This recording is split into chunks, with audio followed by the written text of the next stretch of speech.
Well, bonjour, bonjour, comment allez-vous, and je vais très bien. Hey, it's good to see everybody. I hope you all had a great week so far. But if you know about We Talk, we're here to make it better. And that's just what we're going to do, all right? So y'all just hang tight. Hang tight, get your drinks, because you know the first thing that we do, we have to toast up. So without further ado,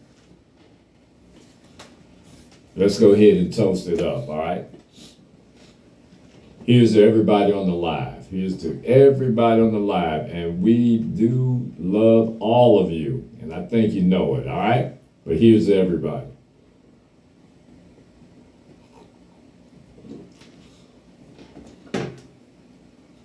Man, you know how some days just seem sluggish. Today seemed to be a very sluggish day for me. I was extremely busy, but you know, normally I'm busy anyway, but today was just, hey, it was a day, all right?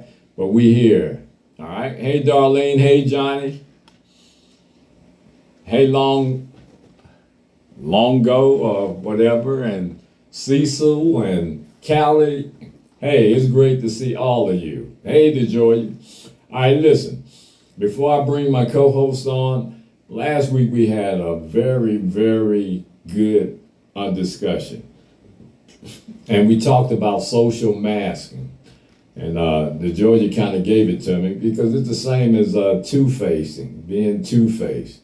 But she said I'm getting all clinical and technical. Don't nobody know what I'm talking about. But social masking is the same as people being fake.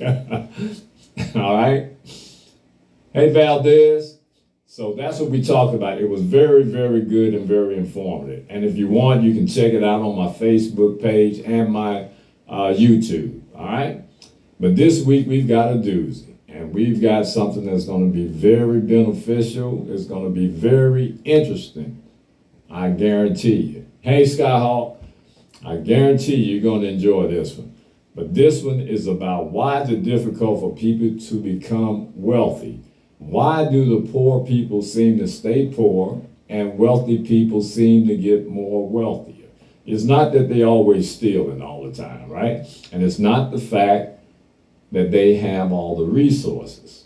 We're going to give you the reasons why, okay? But without further ado, let me go ahead and bring my co-host on because I'm bursting at the seams to get started with this one, all right?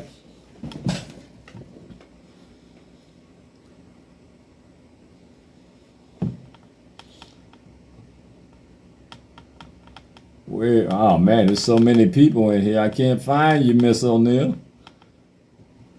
All right, here we go. Now I got you.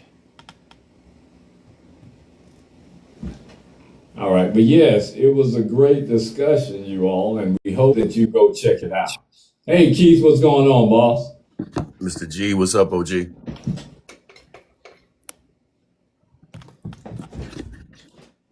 You doing all right over there? Everything good? What's going on?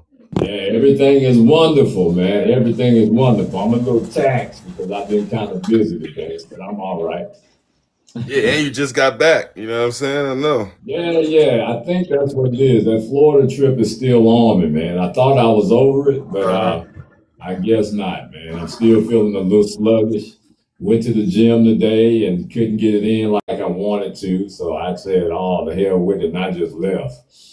Yeah, sometimes it be like that. You know, you just ain't feeling the workout. How now? Did you drive to Florida or you flew? I sure did. I drove all the way. Okay, how long was that for you?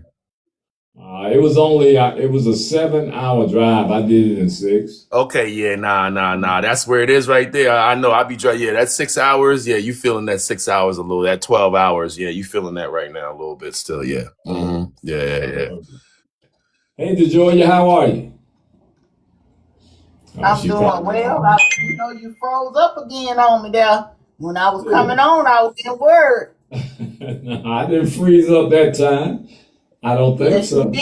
Yes, you did. You had went kind of still. I was over here singing, "Peace be still." That's what I was over here saying. Oh Lord! I see tonight's going to be one of those nights. Hey, Levon, how are you? I think tonight's going to be one of them nights.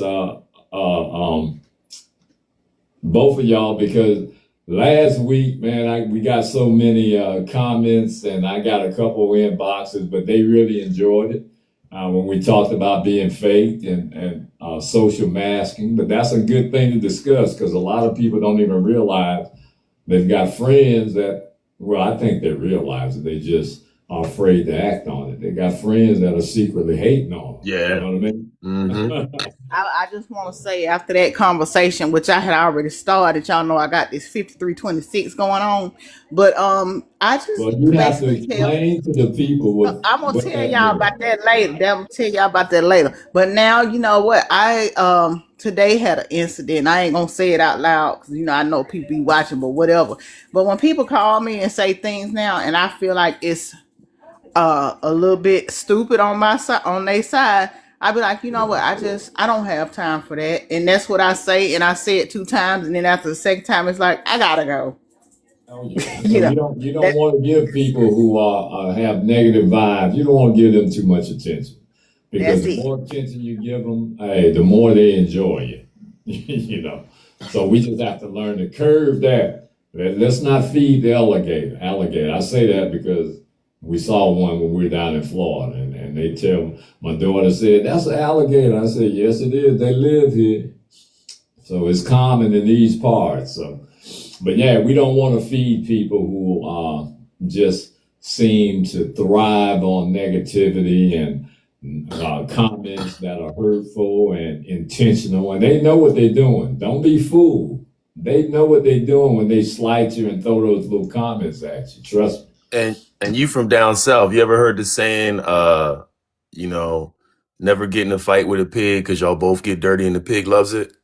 Absolutely. You already know I know about that. And that is the absolute truth. If people will take the meaning and put that in the proper context, they won't have no problem. Say it again, Keith. I can't remember. Never get in a fight with a pig because you'll both get dirty and the pig loves it. There you go. Man, that's beautiful right there. I think DeJoya, I think you can gain from that little saying right there. You probably already heard it before. But that's why I ain't getting dirty. That's why I be like, I don't have time for that. I gotta go. Yeah. Well, that's the thing. The people in negative, right? And for the people in the live, they thrive on conflict. So when you get into it with them, you're actually not winning or accomplishing anything. It's like the hamster running on the wheel. All you're doing is feeding what they do because that's what they do all day. So once they stop interacting with you, then they go to somebody else and spit negative on them and go over there because that's what they do. So that's what the saying means. It's like they love getting dirty. They're already dirty. They're glad that they're getting you dirty now. It's actually giving them energy now that you're getting dirty. You know what I'm saying? Versus staying away from it. And not only that, they've been doing it so long, they good at it. You can't win. No, you can't win. Yeah, you can't win. Yeah.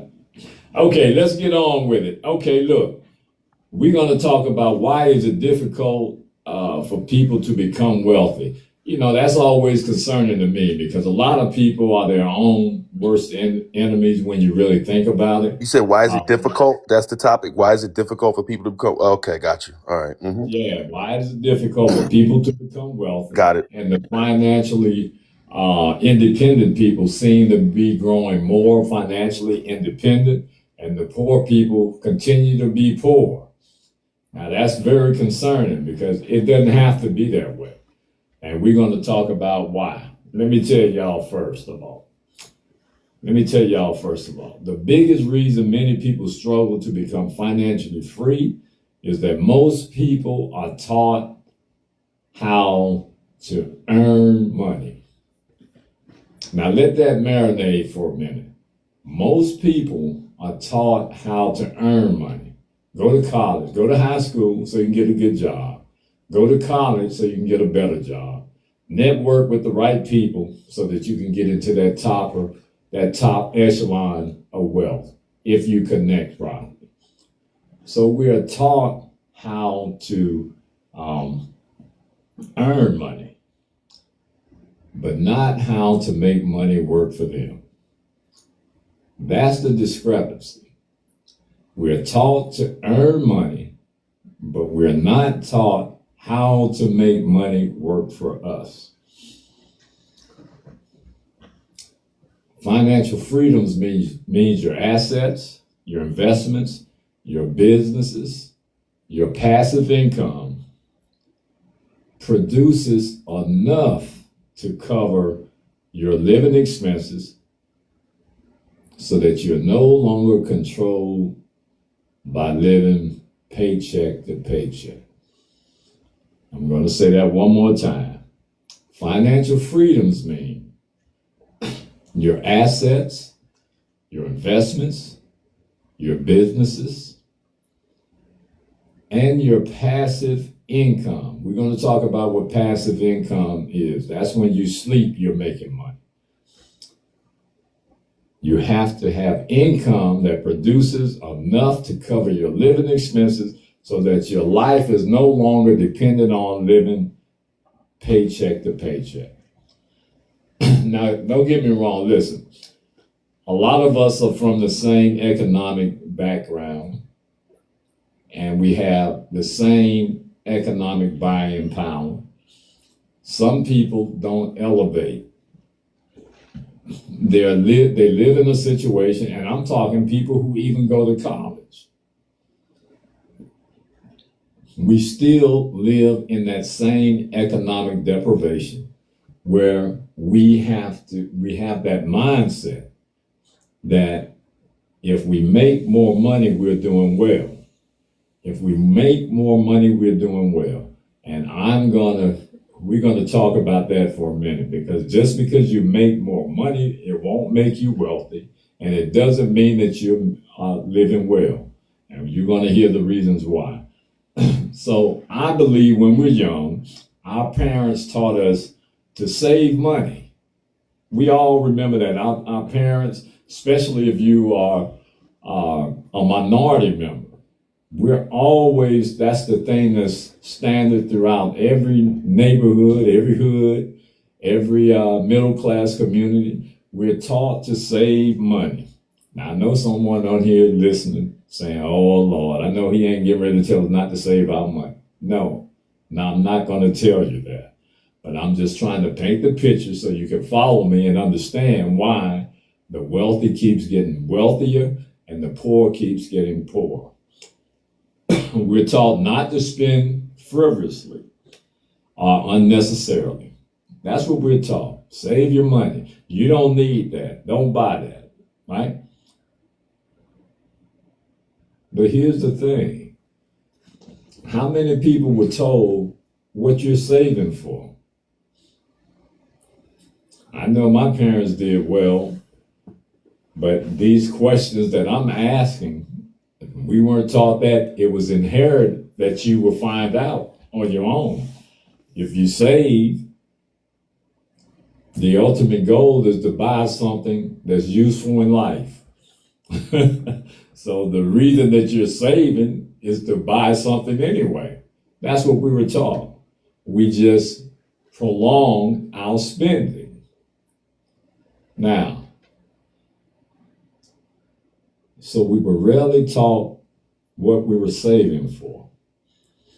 Now, when I was young, my parents taught us about the U.S. savings bonds. I think everybody on this live will know about U.S. savings bonds. Back in the 70s, the 60s, the 70s, and the 80s, that was the guarantee. Everybody said, well, the government backs the money, so you don't have to worry about losing your money. You buy $100 savings bond, you keep it a year, and they'll give you another $100.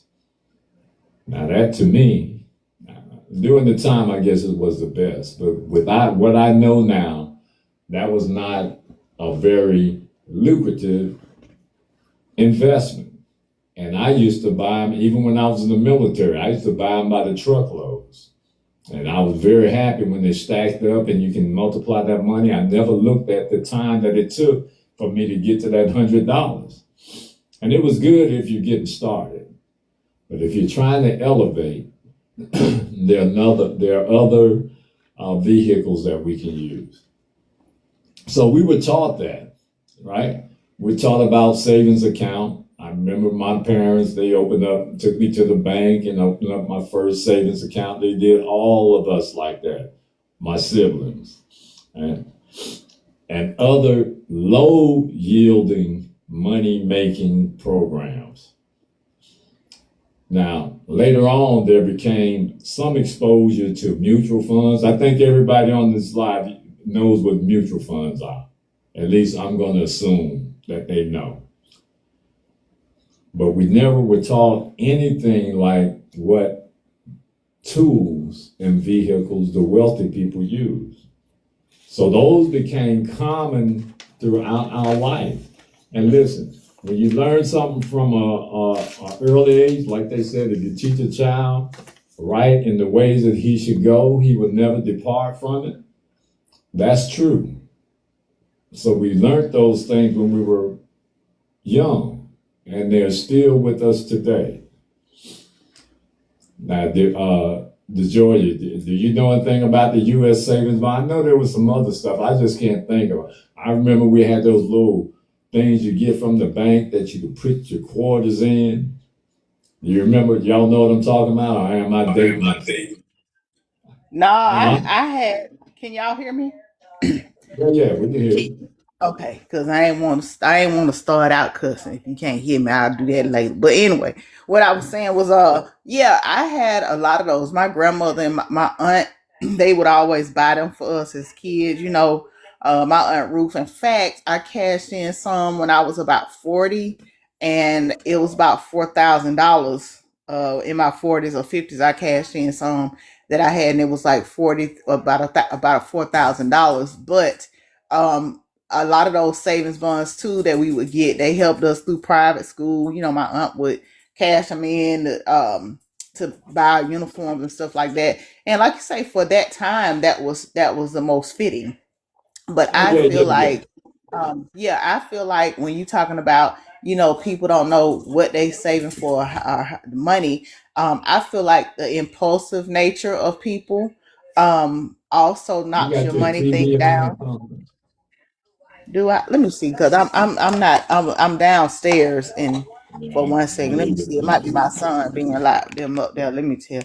So is it better now? I just moved out of that room. But Yeah. I didn't my hear you, but I heard you in the background. Go ahead. okay. Yeah. So a lot of times, you know, impulsive natures is what mess people up with money and trying to impress the Joneses. Because if somebody in my family like that, they could put something together real simple, and it's, you know, might cost you $100 or whatever. You know, they're gonna put it together. When they put it together, it's about $1,000 or $2,000, and I'm like, well, what in the world? You know, we talked about that the other day, and I was like, well, what did you do? You know, she was talking about she put together something for her birthday last year, and you know, it was all this money. I said, girl, you could have went and did that yourself. And then she said, yeah, because I went in Dollar Tree and they had the same things, you know. But for her, it's all about, yeah, I spent this much money on this and I did this. So I think that gets in the way of what we're Good talking common about. I think that sense. has a lot to do with it too.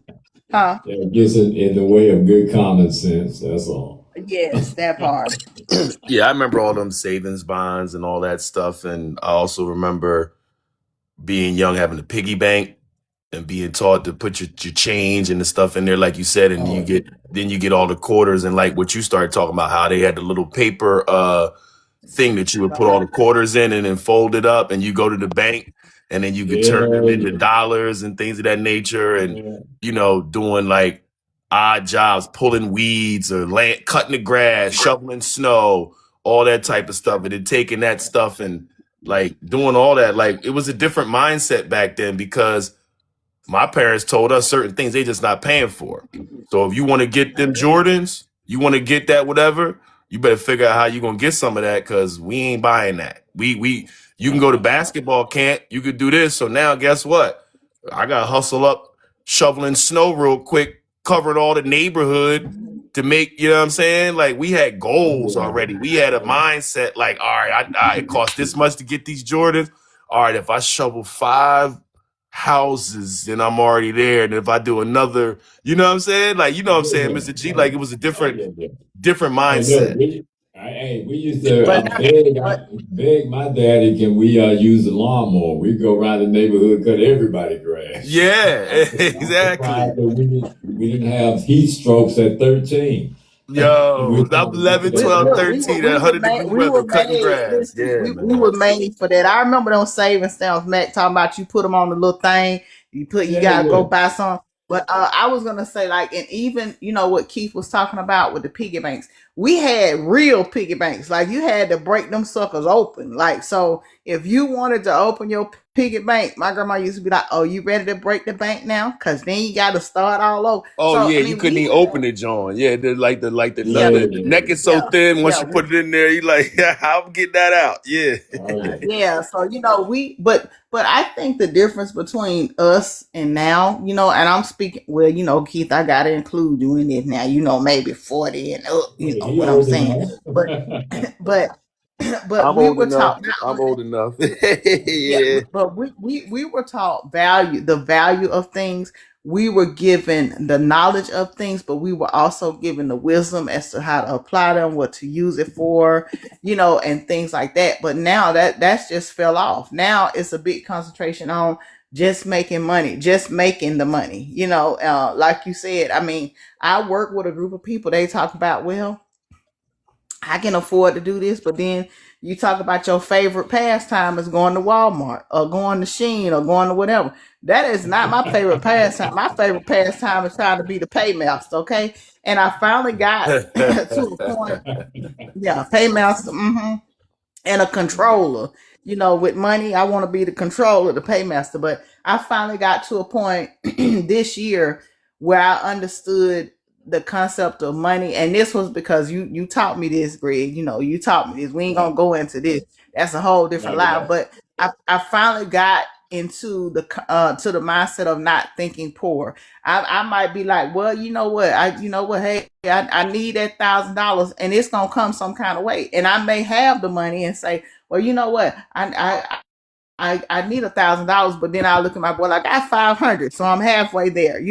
So I think that just the total mindset of, like you saying, thinking as a poor man, and people get mad when you say it, because I just had somebody in my inbox just say, you don't know somebody's financial. This is what they were saying. They just Oh, said it. You don't well, know somebody's we gonna get financial back at him in a minute. Trust me. situation or uh, somebody's capability. And my thing is, no, I don't know your financial situation right now, but I know how you can make it better. No, I don't know where your savings, where your savings brain is, but I know you can make it better. You can change it. God is preparing you right now for something you can't handle. So He preparing you right now to know that you need to know how to save. You need to change, that mindset. This is the first paycheck, and I'm really transparent with you all. This paycheck right here and the paycheck before is the only paychecks that I can say, okay, I really got it about not living paycheck to paycheck. I really did put aside this or that, as if I didn't have it. And I'm 53 right now. But that was a goal that I set for myself in the 53-26 era, is that, I'm gonna act like I don't have it. I didn't have the $20,000 before, but I got it now. But let me put this over here. So sometimes we have to Right. turn a blind eye to doing things when we want to make it better. We got to act like it's not there, and put it on over there and be disciplined. So that's where I am. I'm gonna throw Mr. Yes. G this. I'm gonna throw Mr. G this alley oop real quick. Whoever said Right. whatever they said on the comments, whatever you said, Joe Joya, they said, what they have to understand is that we're not knocking people who don't have. So when we say poor, we're not calling someone poor from a monetary perspective. We're talking about wealth mentality versus poor mentality. And that's the thing Right. that has kept our culture down for so long, is we don't know the wealth mentality and we've not been taught it.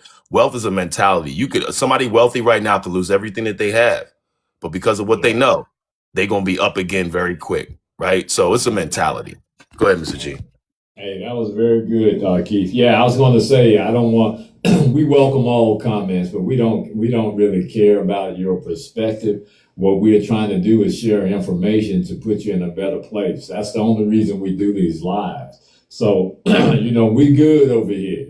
So it's not like anyone is trying to shun somebody or make anybody feel less than. So let's get that out of the way. The only thing that we want to do is give you information that you can use or not use, but at least you have options. That's the problem with part of the culture. We didn't have options at one time. So now that some of us have become successful and we don't mind sharing these tidbits of information, so that you can slow walk it to get to a better place, then I think that's part of our responsibility to the culture and to people that we love and care about. Okay, so yeah, don't take it the wrong way. We love each other, and we've been doing this for quite a while. So this is the way that we talk, just like brainstorming and round robin and all of that. But let me get to this, because this is the gist of the entire discussion. The main reason that people cannot gain financial independence is because of the way they think. I think Keith just touched on it. The main reason that people cannot gain financial independence is because of the way they think. Now, everyone, and well, I'm not going to say everyone, some people are going to say it's a lot easier said than done. And it is. But you have to start from somewhere. And we're starting with the information. So, like it or not, the main reason that people cannot become wealthy is because of the way they think. When I first touched $1 million, I thought I'd be set for life. And you think that way until you get it. And you see, if you're not financially literate, if you're not literate in understanding financing, then you can lose it as quickly as you get it, because you're not taking into the account things that you haven't been taught: taxation, inflation, cost of living, change in lifestyle, and additional expenses. I don't care what nobody say, the more money you get, the more money you're going to spend. It's just common sense. So it's the way that we think. There's such a thing as a survival thinking attitude versus ownership thinking. Now let's differentiate the two. There's survival thinking versus ownership thinking. When we are focused on bills, y'all listen up, because most of us think this way. When we are focused on bills, emergencies, and short-term survival, our decisions are often about today.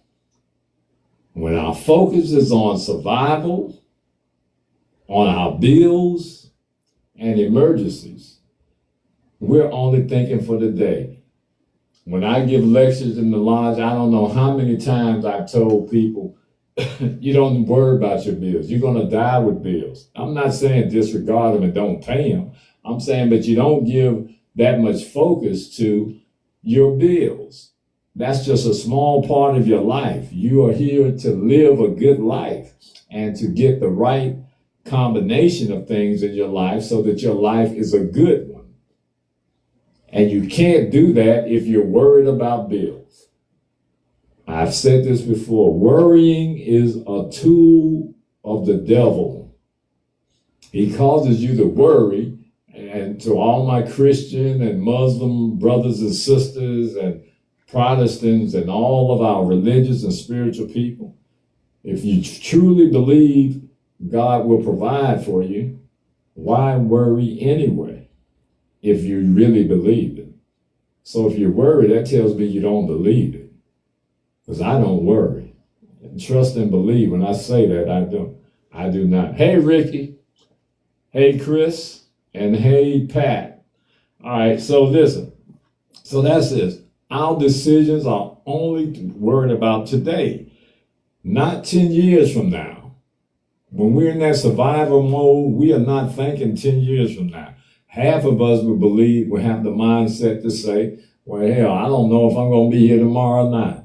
And that's just a cop out to do foolish stuff, spend frivolously, and just not have any accountability for yourself. A poor mindset is always, I need money now. Man, always, I hear people say, man, I'm broke, I'm this and that. No, you ain't broke, you're thinking broke.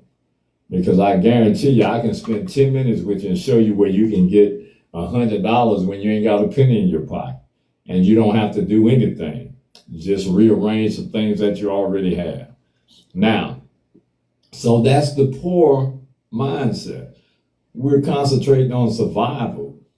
We're not talking about and thinking about ownership. A wealth mindset says, how do I build something that keeps paying me later? So before somebody that's accustomed to having money and understand how money works, they're not talking about I need money. They're concerned with the money they have. How can I spend this so that they can make more money for me?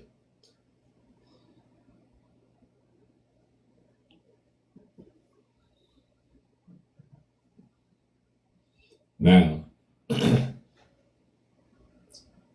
here's another common mistake people make.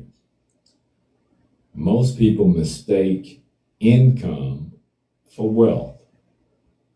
So they believe that a high paycheck is wealth. If you're making $200,000 a year and everybody else in your circle is making $50,000, you think that you're wealthy. That's what a lot of people think, because they're doing better than the people in their circle. The comparison for rich people is never to other people. They compare themselves with building systems that are better than the ones that are already out there.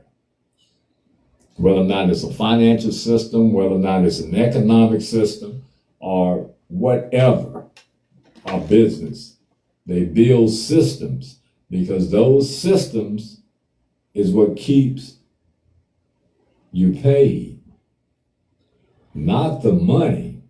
So we have to change our attitude. Our money in the bank will not create wealth for you. I tried it. It does not work. Millions have tried it, and they've learned the lesson. Money in the bank does not create wealth. So as I was saying, most people mistake income for wealth. A high paycheck is not the same as wealth.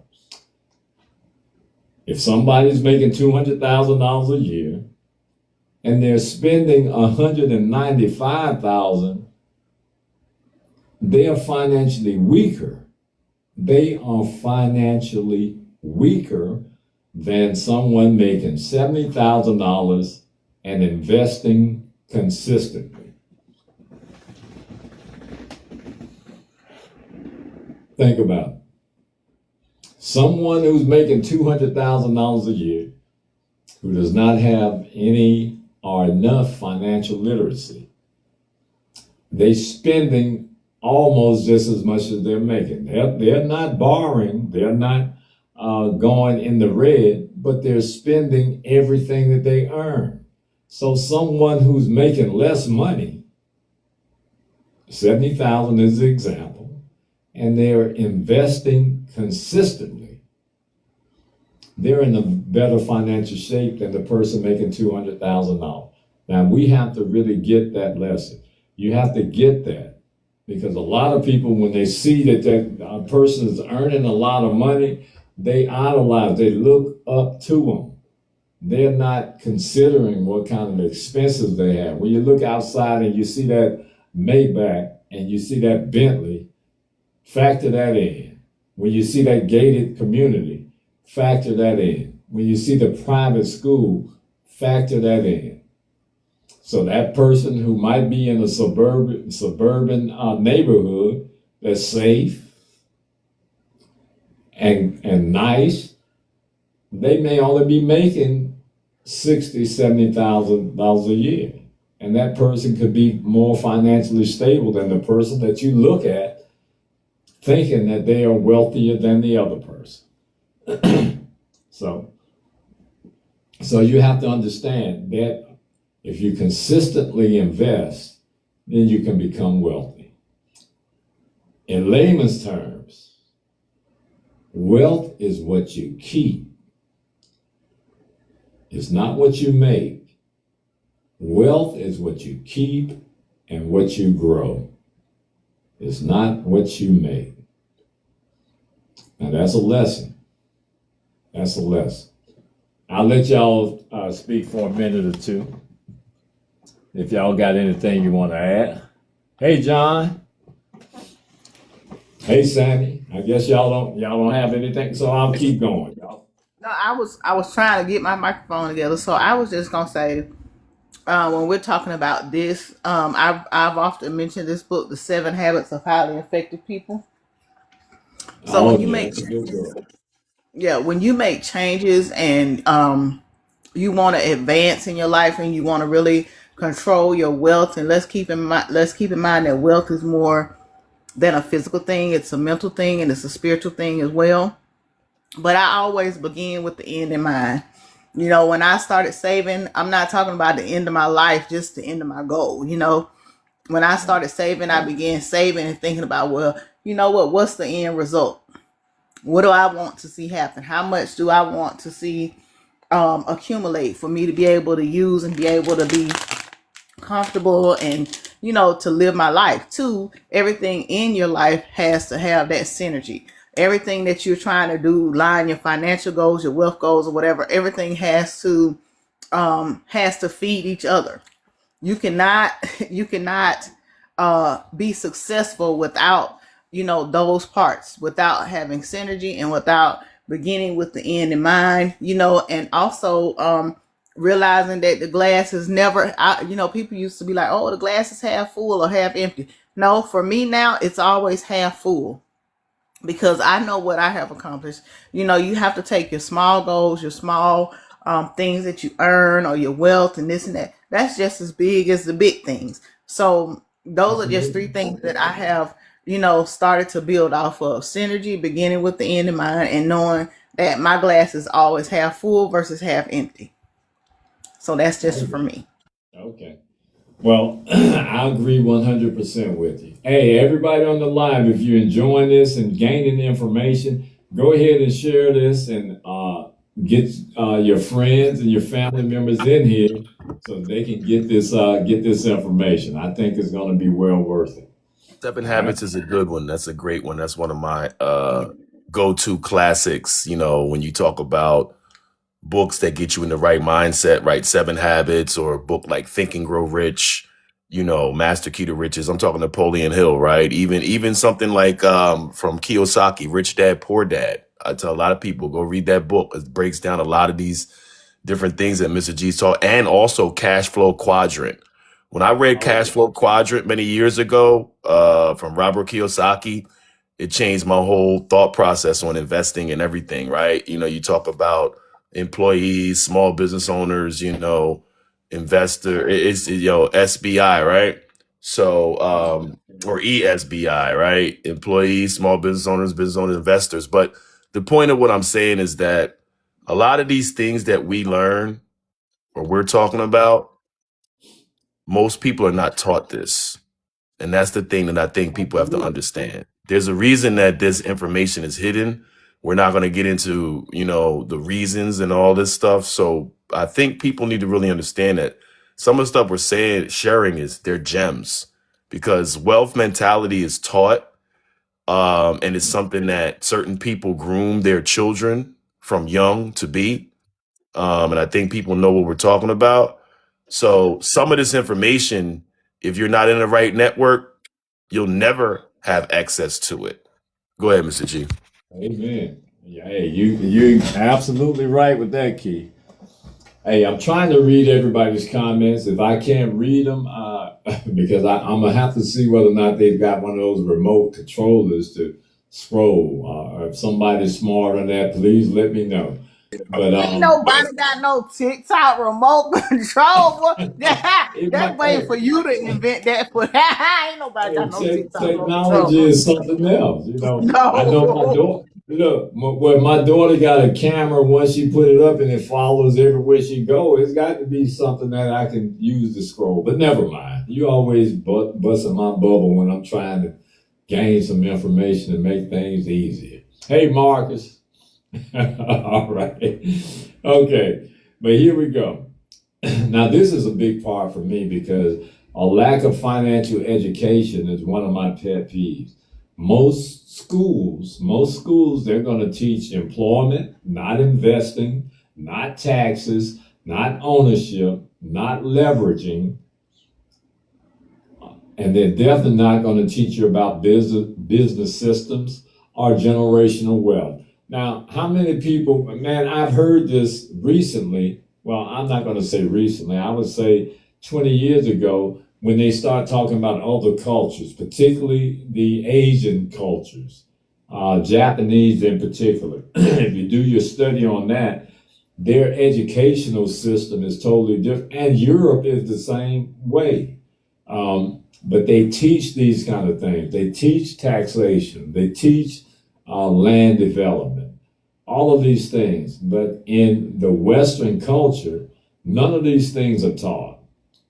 Man, That's true. That's true within education. And I said once I can break off on my own, if I ever did something with kids, I would pattern my curriculum like that. So they do the learning time, like I'm gonna say early in the morning, like when you consider your math skills or reading and stuff like that. Then they get a nap. Everybody get a nap over there. Everybody, even the people that at the desk, they get a nap, and then they come back, and in the afternoon they teach the agricultural skills. They got cooking. They got the robotics. They got all of that. And I think that we in over here on in this culture here, we tend to close our minds to a lot of things. I feel like if we don't teach it like this, they won't learn it. But actually, you pick up more and doing activities and doing things like that. Like I had you told you the other day for me, I was like, "Hey, can you just speak this poem out so I right. can hear it?" And you say, "Well, you just can't read it." I said, "Nope,"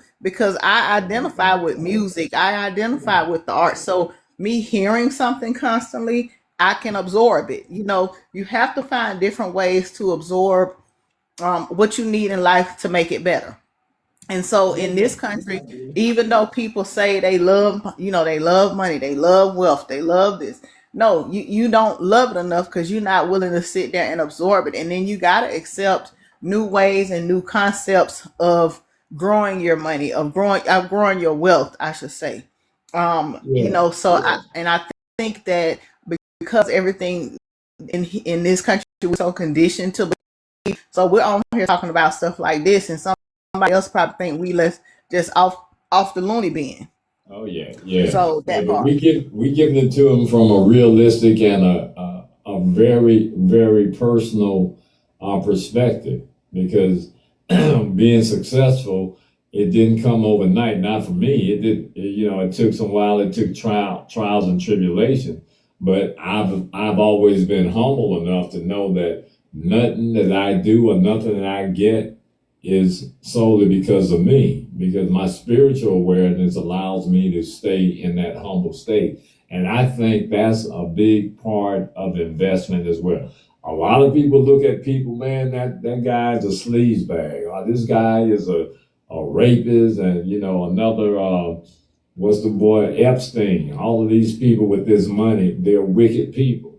Yeah, well, if that spirituality concept is what you're selling is real, how do they get wealthy? That's a whole different topic. But you don't have to be righteous to be wealthy. A lot of time, look at the story of Job. So I just say that so when people come back and say, well, yeah, I know a whole bunch of people ain't know the slime balls, and it seems like all the people who have money are the most wicked people on the planet. And rightly so, you might believe that.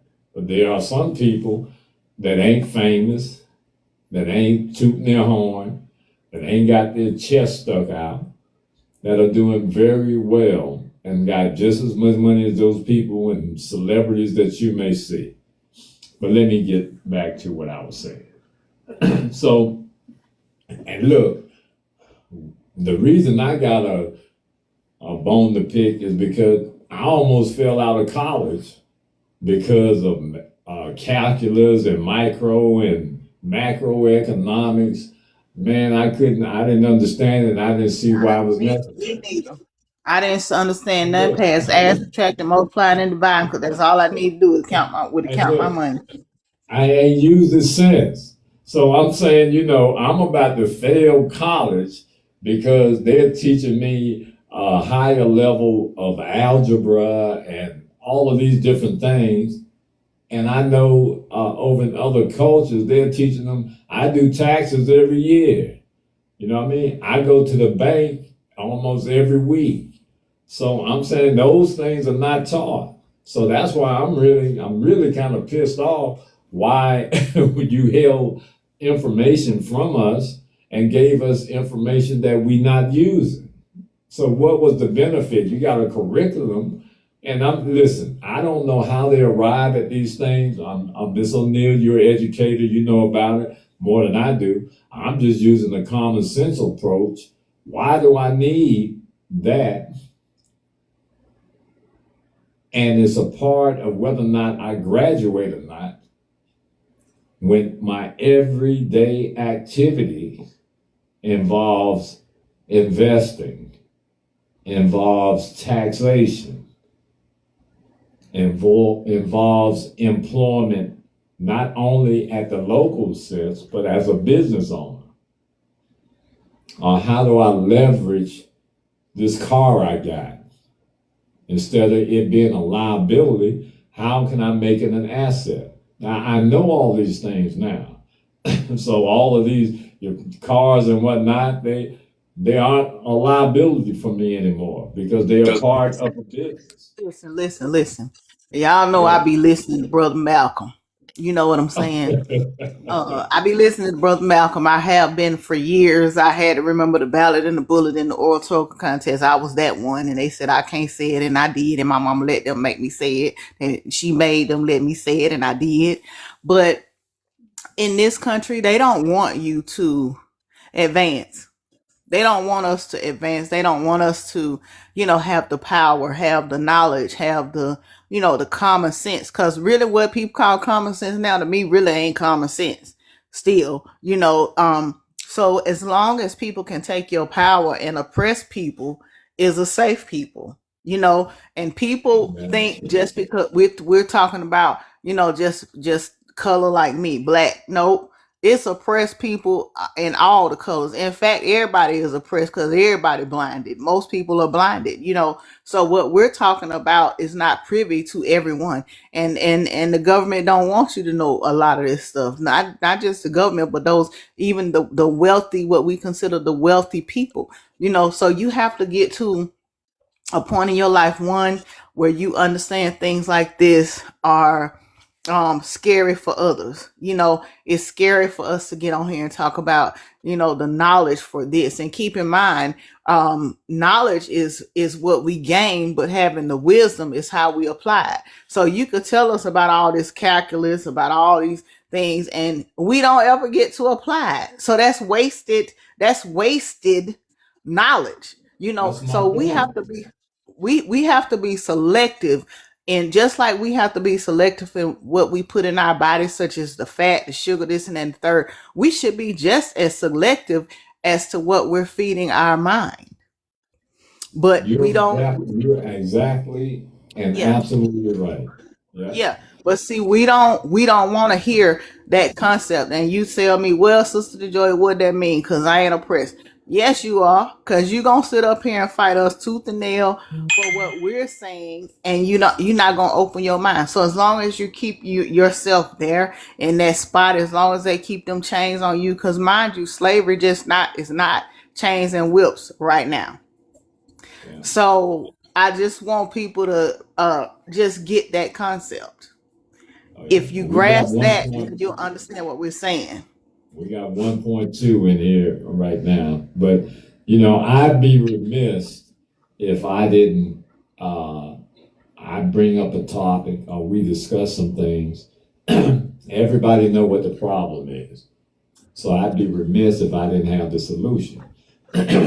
Now, whether or not someone may agree with that or not, that's up to them.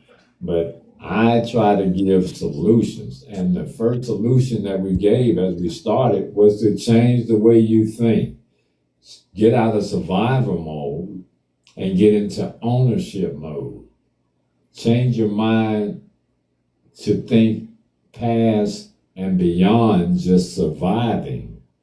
Because the first thing when we have these kind of discussions, or we have independent and personal discussions with other people, and we start talking like this, the first thing they're going to say, man, yeah, I hear what you're saying, but I got bills. Now, what's the first thing that we talked about? When you are concentrating on bills and survival and the immediate satisfaction, you're never going to get out of a poor state. Okay, so now we've already talked about those things that you must learn. You must learn investing, taxes, ownership, leverage, business systems, and how to create generational wealth. Everybody uses that term loosely. That simply means that when you work hard all your life, you want to leave something for the generations behind you in your family, in your bloodline. That's all it means. Now, many people are not taught those principles.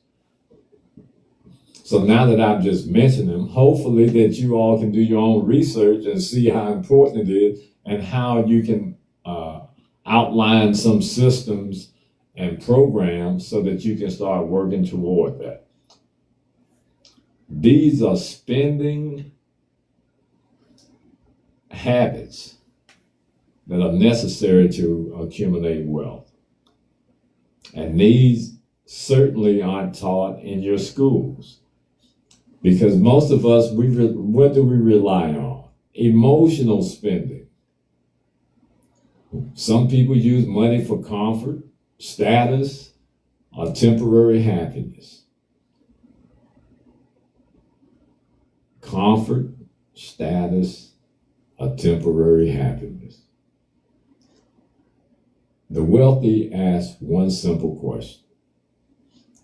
They ask one simple question before they make any purchase, unlike poor people.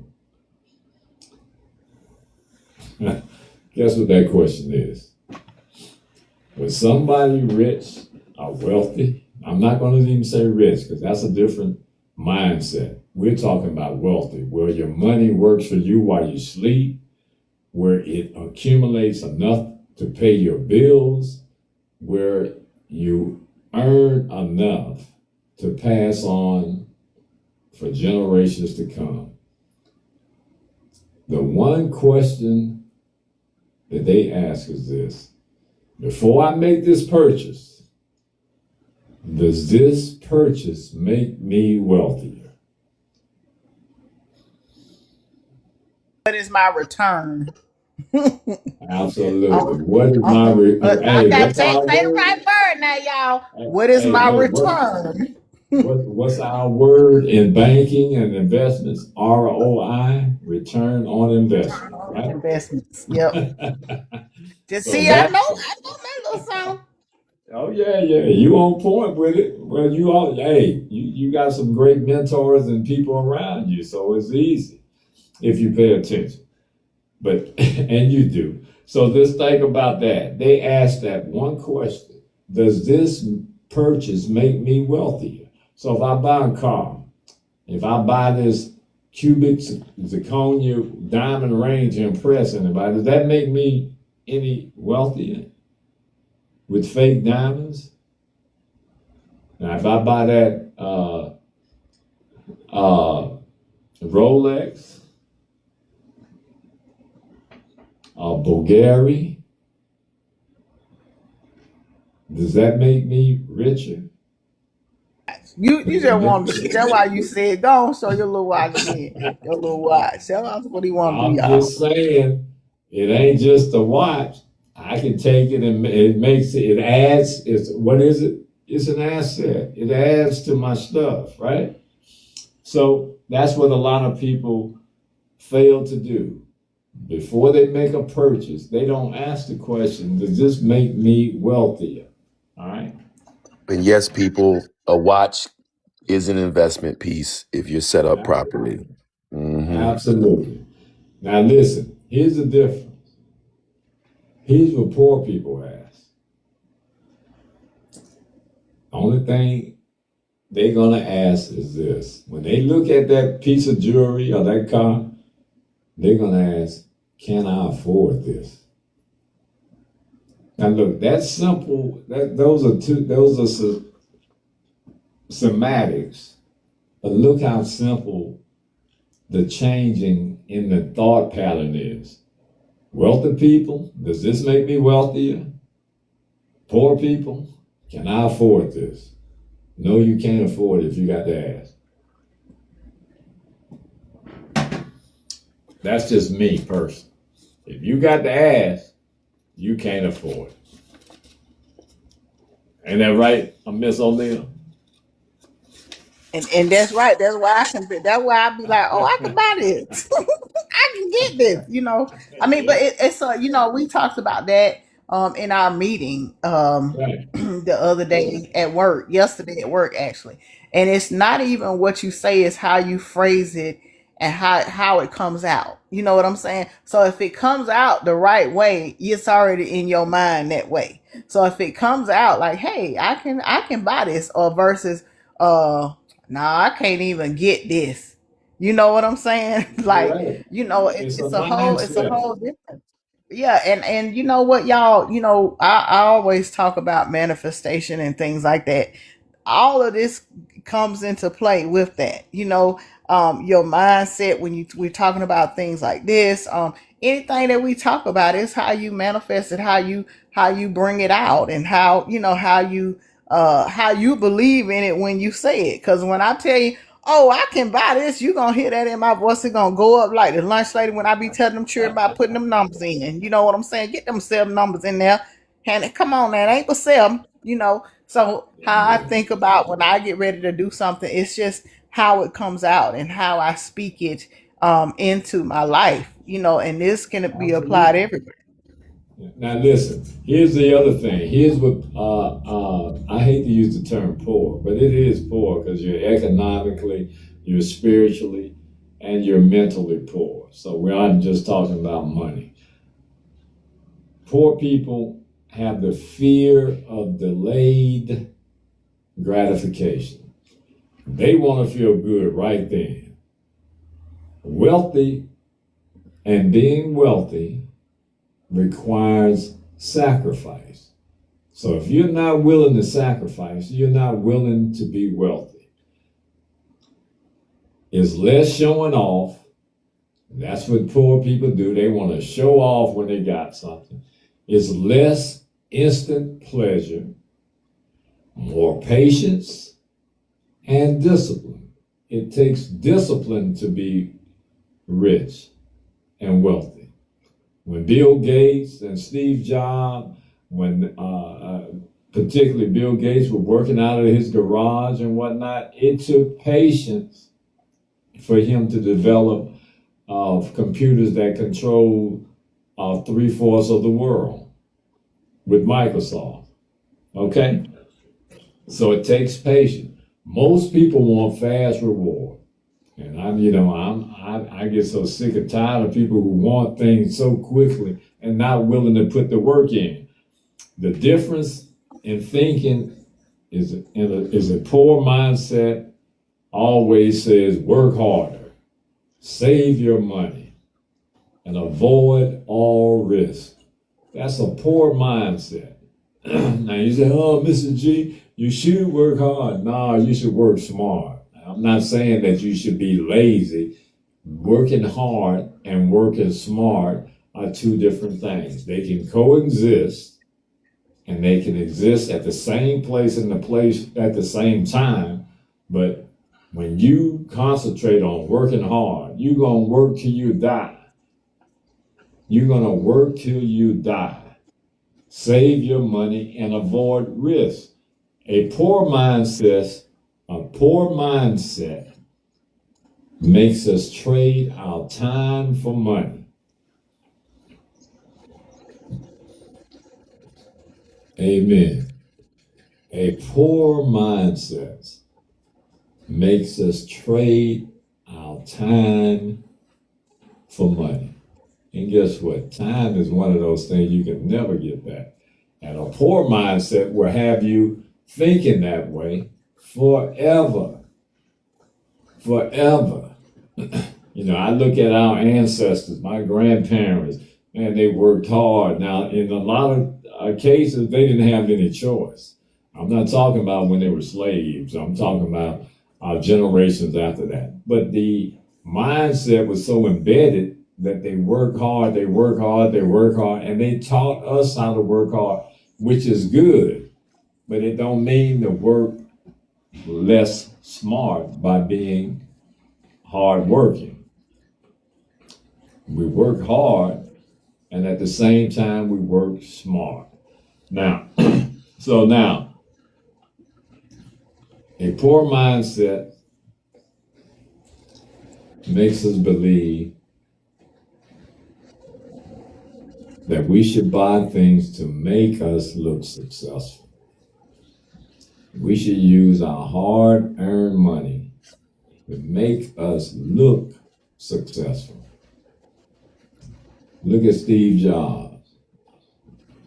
When he got on that stage with that big Apple logo, what do you have on? A white t-shirt and jeans. Look at Bill Gates. When he launched Microsoft back in the 80s, or whatever years, I remember because I had an opportunity to get in, but I was too dumb and stupid and didn't know anything about investment. He had on a plaid shirt, belt, jeans, and flip-flops when he made his presentation. And don't get me wrong, like I said, it's hard sometimes because he pitched that Microsoft to a lot of different people. And everybody turned him down. But the key is to those people though. The key to those people, Steve Jobs and Bill Gates, and God bless what Steve Jobs, because he done gone up and yonder. But they didn't let other people. I mean, he up and yonder now, y'all. He done gone now. But they didn't let people.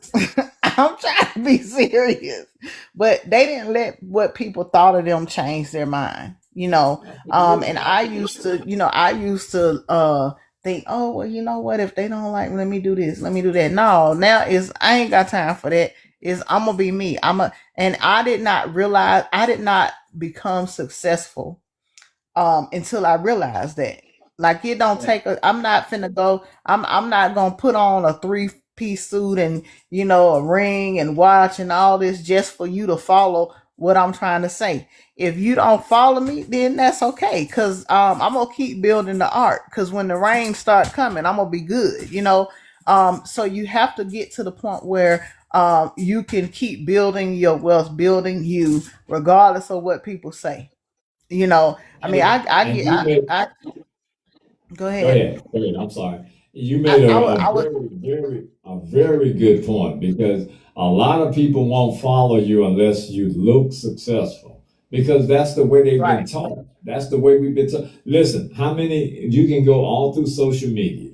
If you find somebody who's eloquently dressed and look like that they got money and everything they've got, they've rented, you would quickly follow that individual. So one of my takeaways for this discussion is you have to look at the integrity of that individual. Look at the individual. Don't look at what they got and what they got on.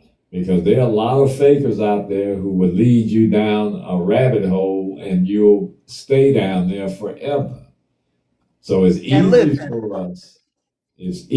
for us to look at. That's why all right, I'm gonna talk a little bit now because now I'm finna get really I get fired up. Let's talk about the world of celebrities.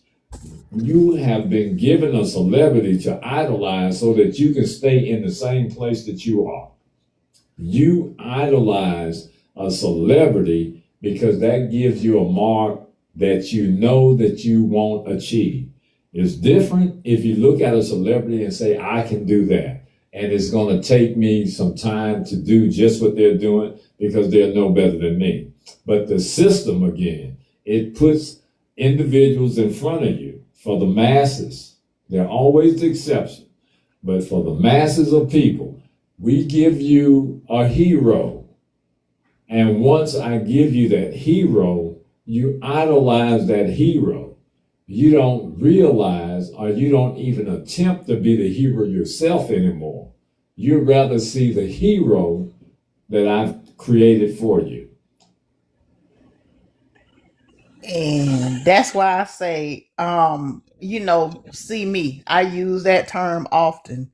Cause I'm telling you, you better look out. You're gonna see me, because people look at you and they be like, oh, well, she can't, ain't no way she this, and ain't no way she that, because I don't make myself look a certain way for the world. You know what I'm saying? I don't change myself. I don't conform Amen. to the habits of the world. But guess what? I am that lunch lady that be speaking. I am the lunch lady that's I'm more than that. I'm more than what you see. I'm more than my profession, that I'm the profession that I'm working for the man right now. You know what I'm saying? If I wanted to leave my job right now, I'm still gonna be successful. I'm still gonna be that person. So you have to get to the point where you could tell the world, see me. And if you don't see me now, I'm telling you to look out. You know what I'm saying? So you have to get to that point where you believe in yourself just that much.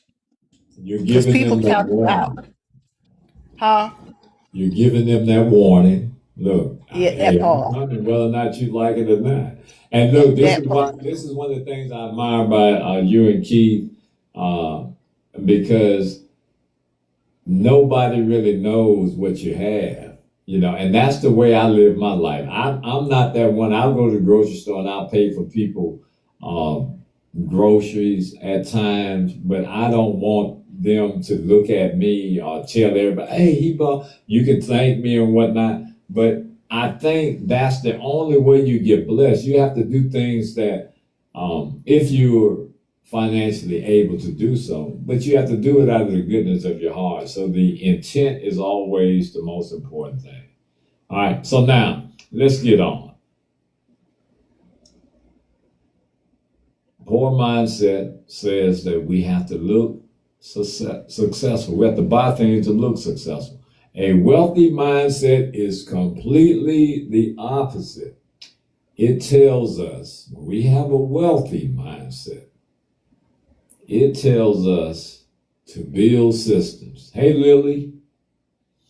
Hey, JVI. All right, glad you all can make it.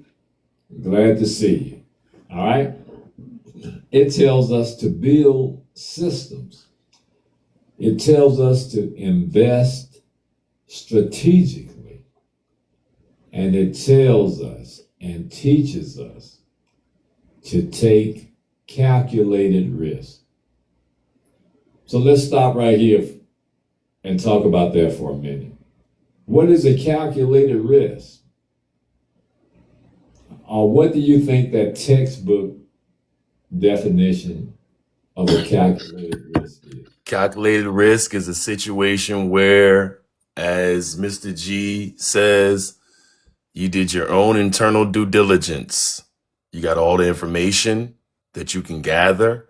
You put together everything as best you can, and you have the data. This is strategic, though. This is not like shooting in the wind or wishing. No, you're actually strategically gathering data. Now you have all the data necessary to make an informed decision.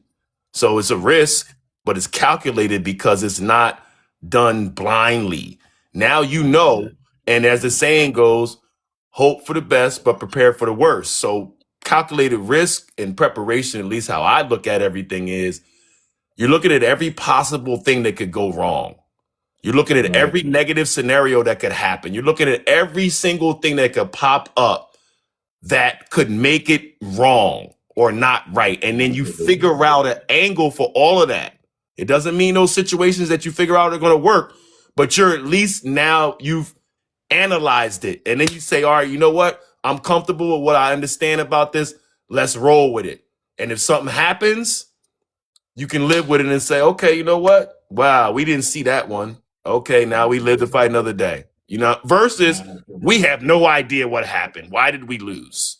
Right? Absolutely. Absolutely. Well, in a nutshell, it's a strategic, informed decision where the potential benefits are weighed against the possible drawbacks, ensuring the reward justifies the danger. That's what a calculated risk is.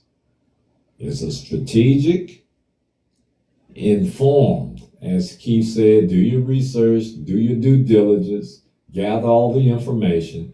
That's your informative part of it, where informed decisions, where potential benefits are weighed against possible drawbacks, in other words, failures, ensuring the reward justifies the danger.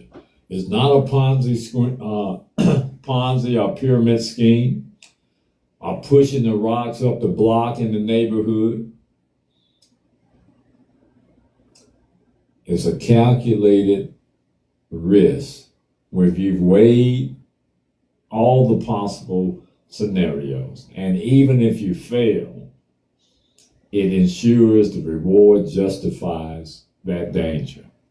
The next thing is the wealthy buy assets first. They don't buy clothes just to be wearing them and look good and be sharp and all that. They buy assets first. I'm not saying that they don't buy all those luxury items that we love and admire. They buy assets first. The idea is to make money while you're sleeping. That's what the wealthy do. Their money makes money while they're sleeping. They create multiple streams of income.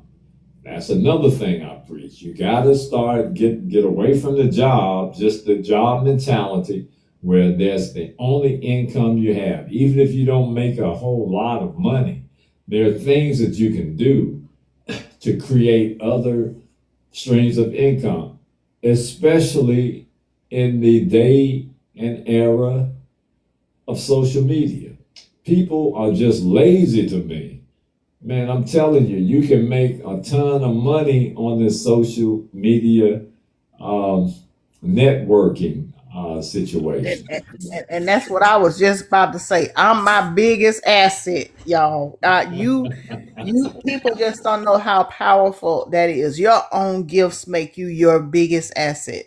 And if you don't think you have any gifts, you need to go back and revamp yourself, revamp your life, because you get a life about yourself. I am my biggest asset.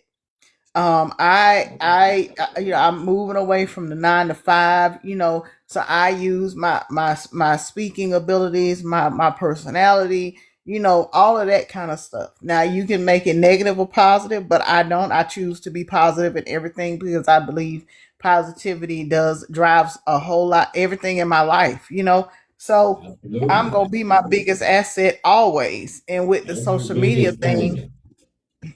huh? Be your biggest fan as well.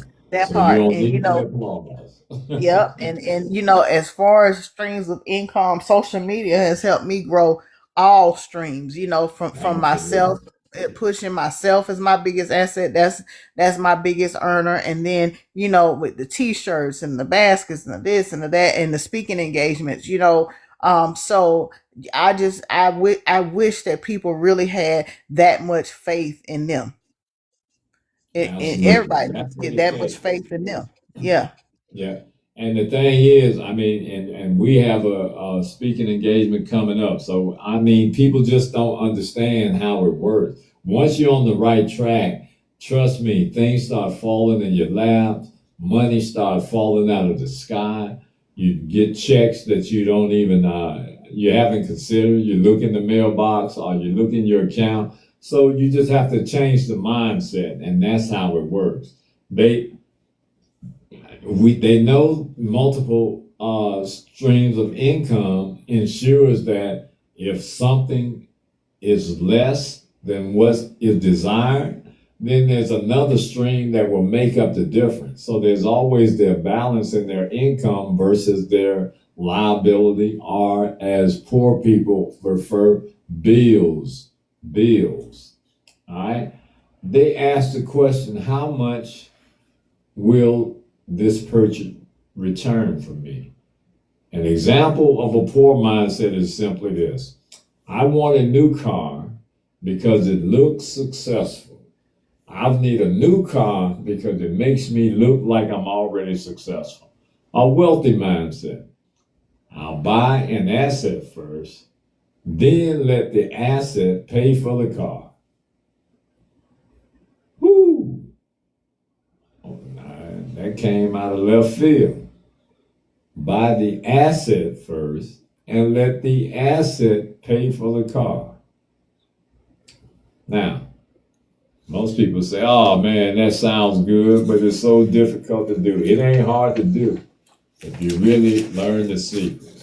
My question has always been, why are poor people so afraid of sharing information that will help other poor people? You got so many people who have gotten lucky. They haven't gotten it all together because their heart condition is still wicked as can be, but they've been blessed to where they've broken the code. But once they break that code, that man, they will not share that information with you. Now I'm gonna tell you why. First of all, I have a real big problem with that because I've never been one to try to hide information from people or keep people down. I'm more happier for people when they succeed than I am when they fail. So I do have a problem with that. But listen, I understand why they do it. And what has helped me in my life, when I understand things, I can accept them as they are. And I can help improve myself and the other people that I love and care about. So I understand why they won't share information with you. It's caused by what we call a scarcity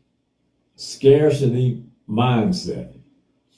That's when people feel that there's not enough. A scarcity mindset is when people feel that there's not enough. There's not enough money. There's not enough opportunity. There's not enough love or enough success. So another person's progress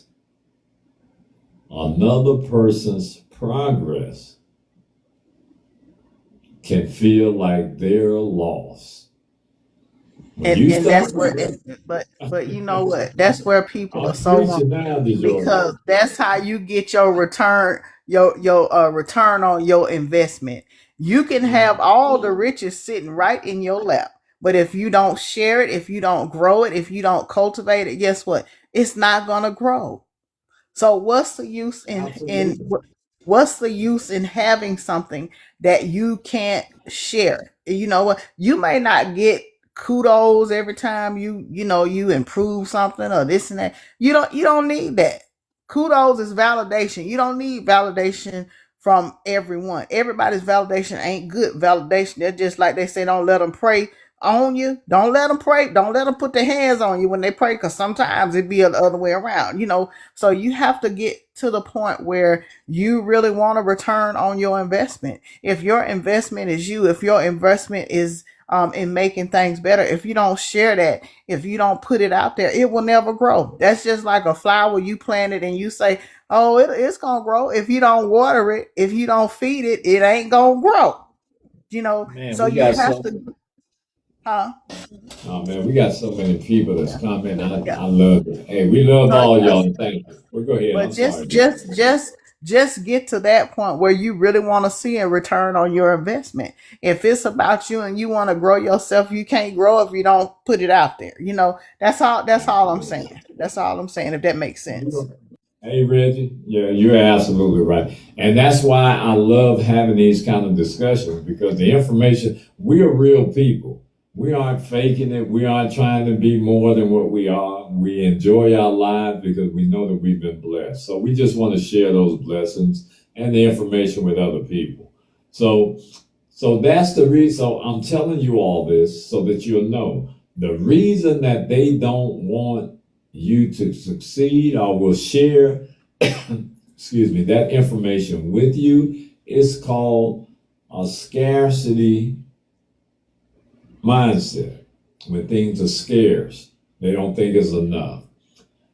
So instead of, if they made it, maybe I can too. That's a mindset. If they made it, maybe I can too. I look at it like that. When people tell me Michael Jordan had a 46-inch vertical, I was like, okay, I think I can get up there too. And it's not beyond me. Now, I ain't never been no Michael Jordan, but as far as leaping the building, I was pretty good. But anyway, that mindset, they don't realize it keeps them down as well. If they made it, maybe I can too. That's a wealth mentality. Not maybe, I am. Yeah. Shoot, Hey, I am. instead of if they rise or if they make it, I'm gonna be left behind. Now, how many people think that way? When they look at you, they may not never say it to you, but they quietly think, oh man, if she make it up out of here, then I'm gonna be left. I want another job too. I want that position. That's a poor man's mentality. That creates envy, it creates competition, and it creates sabotage. When they think that way, if you rise or if you make it, man, I'm gonna be left behind. So when I start thinking that way, I'm already thinking about sabotage and I'm finding a way to keep you from getting out.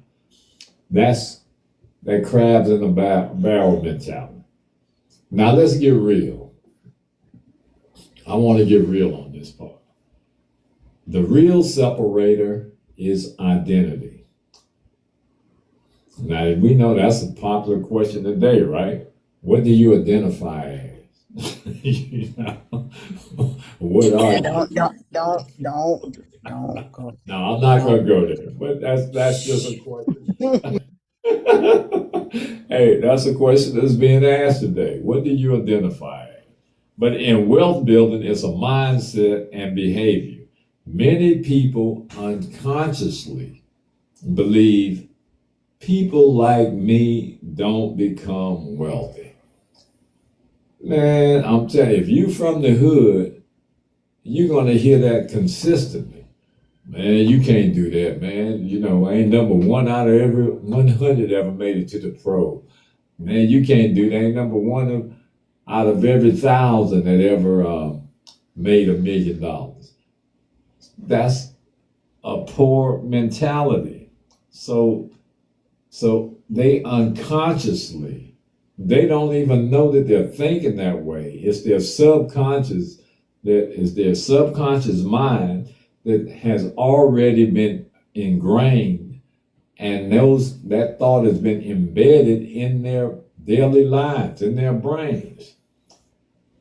That belief, all right, here's a takeaway. That belief controls their behavior.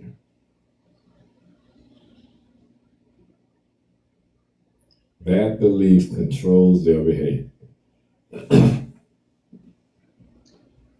Being wealthy often starts with permission. They believe you are allowed to build as much as you want. They truly believe that. And you should. That's what wealthy people believe. You should build your wealth. You should build whatever you want. You shouldn't work from paycheck to paycheck. You should make your money work for you. So you should build off of the little income you have. The truth is, being poor is often a temporary financial condition. That's the facts. Being poor is a temporary financial position. I say this all the time. What happens to that guy now? I'm not talking about whether or not they keep it or not. So I'm just making the point that being poor is temporary. What happens to the guy that hits the lottery? He ain't got no more education. He from the hood. He don't care about anything. He just don't have any financial literacy. So 9 times out of 10, he'll lose it. But that condition has changed once he hit the lottery. You find a mentor or someone who actually is already successful and they share their wealth with you. That being poor, that is a temporary condition that can be overcome. Now, staying trapped into poor thinking becomes a long-term limitation. If you get trapped and you're always thinking about being poor, that's a long-term limitation for your life, and you probably will die that way. Just like generational curse, when you break them, you break them. If you don't, it repeats itself. The same thing when we're talking about a poor mind. It's a limitation that lasts for a very long time. Wealthy people do not always work hard. So we can distill that myth right away. Wealthy people don't always work harder than poor people.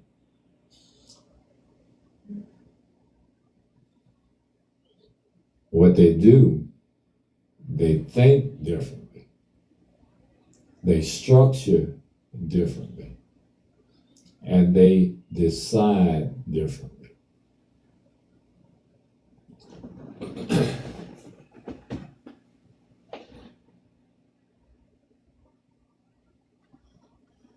Well, me, like I had to tell my boss in that meeting yesterday.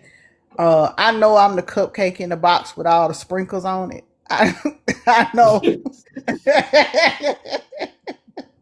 Listen, I know that I am the cupcake in the box with all the sprinkles on it, because I'm gonna be different. I'm gonna try it. I ain't gonna be scared.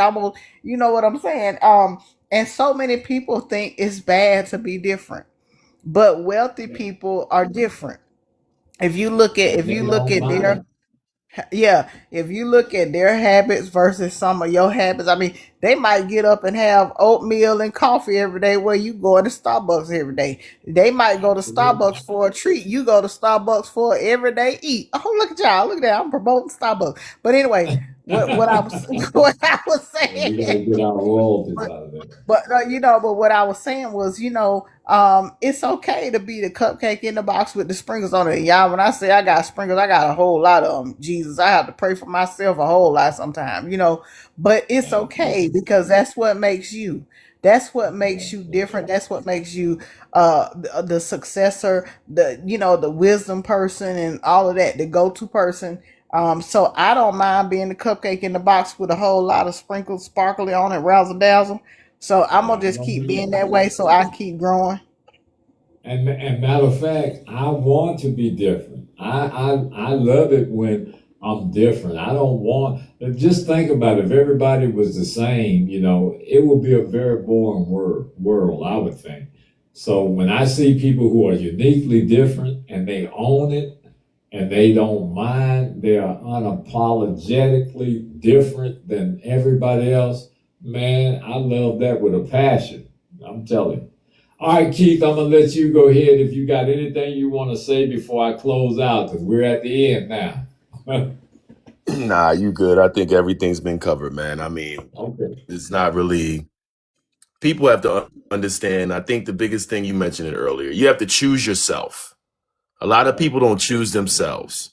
You have to believe that you're worthy. You have to believe that you are whatever it is. But also, I'll say it this way. You got to make sure that you're not living your life based on a wish. You got to make sure that whatever you're trying to manifest, is actually something that is real, it makes sense, and it's like a tangible thing that's doable, right? People think manifestation means, you know, you're just going to be a magician and create some new magic. No, that's not what manifestation means. Manifestation means you believe in something, you feel you've been called to a certain place or chosen, and you can't get it out of your head. You're figuring out, why am I in this new network? How did I get here? What happened? Okay, now I need to take these pieces that I got and turn it into something.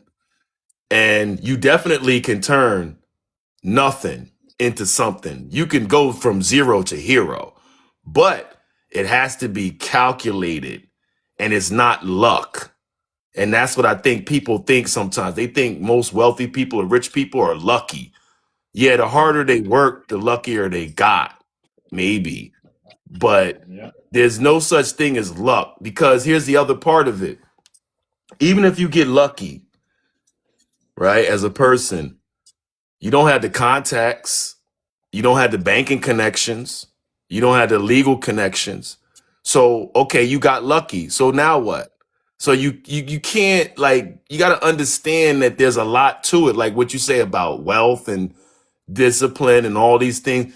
There's so many variables to it. And then if you got an attorney, do you trust your attorney? You know what I'm saying? Like, there's just so many, as Biggie said, more money, more problems. So you got to get your mind right, your discipline right, your heart condition right, your spiritual everything right. Once that's right, you can manifest whatever you want, because the Supreme Architect knows that you're not manifesting it for the wrong reason or trying to manifest it for the wrong reason. But yeah, go ahead, Mr. G. Yeah, you said a mouthful there, and that is absolutely true. You know, you got to believe, man. You got to believe, and I get so frustrated when people are so religious and they say that they believe, but when the test comes, they fold. They can't stand. They can't stand the pain. They can't stand the level of discomfort. But when things are comfortable, everybody's screaming, "Oh Lord, oh Lord." So a lot of this has to do with your heart condition, your spirituality, and the most important thing, the intent. If you become wealthy, what is your intent? To be the first one to buy that nuke? Are you really interested in making the world and people a better place and putting people in a better position? As I said, wealthy people do not always work harder. They often think differently.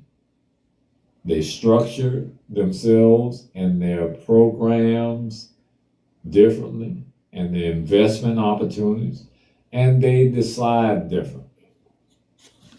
That's the difference. So if we can get to that, let's think differently. Let's structure our life and our finances differently. And anything that you want can be yours. All right. So in conclusion, man, I love this one. And thank you. We got 1.4. Okay. We want to thank all of you for joining us.